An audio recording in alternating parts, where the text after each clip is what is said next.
Сәлеметсіздер ме, қымбатты достар? Бұл видео танымал актриса, әнші, Қазақстанның халық әртісі, Қарағанды қаласының құрметті азаматы Шашкина Жәмила Нұрмағамбетқызына арналған. Жәмила Нұрмағамбетқызы Шашкина 1914 жылы 2 қазанда Қарағанды облысы Қарқаралы ауданында дүниеге келген. Жәмила 17 жасында Қарағандыға келіп, Тау-Кен техникумға түсіп, би және ән үйірмесіне бара бастады. Көп ұзамай көркем өнерпаздардың байқауы өтті.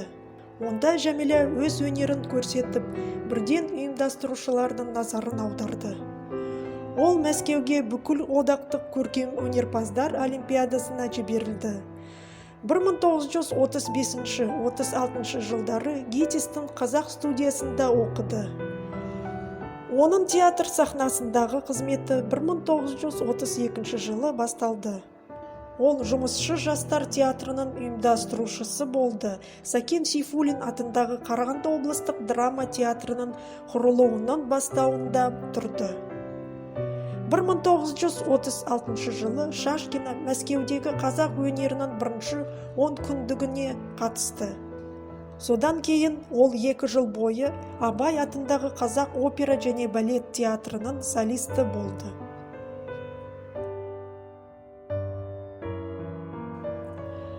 Шашкина сахнада әйелдердің 100-ден астам жарқын бейнелерін сомдады. Оның алғашқы рөлі Шаминнің «Көмір үшін күресте» пьесасындағы шахтер қызы Гүлсім болды.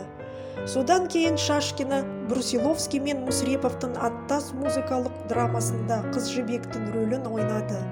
Осыдан кейін Мүсіреповтың «Қозы көрпеш Баян сұлу» пьесасындағы Баянның, Зейін Шашкиннің «Ақын жүрегі» пьесасындағы Шарбанның, Тәжібаевтың «Ана жүрегі» пьесасындағы Ананың және басқалардың рөлдері болды.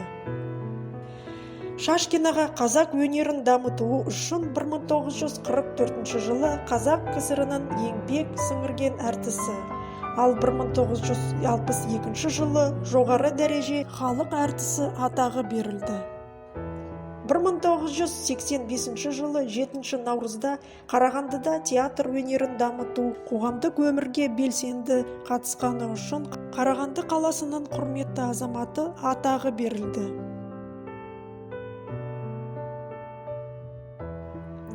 Жәмила Шашкина еңбек қызыл ту орденімен, ерен еңбегі үшін медалімен, Қазақ КСР жоғарғы кеңесінің құрмет грамотасымен және КСР мәдениет министрлігі мәдениет саласының үздігі белгісімен марапатталды.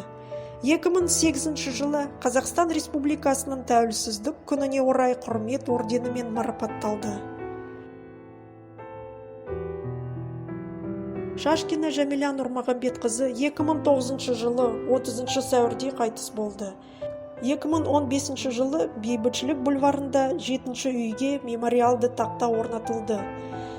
Салтанатты шараға туыстары, достары, театр әріптестері, актрисаның талантын сүйетіндер қатысты.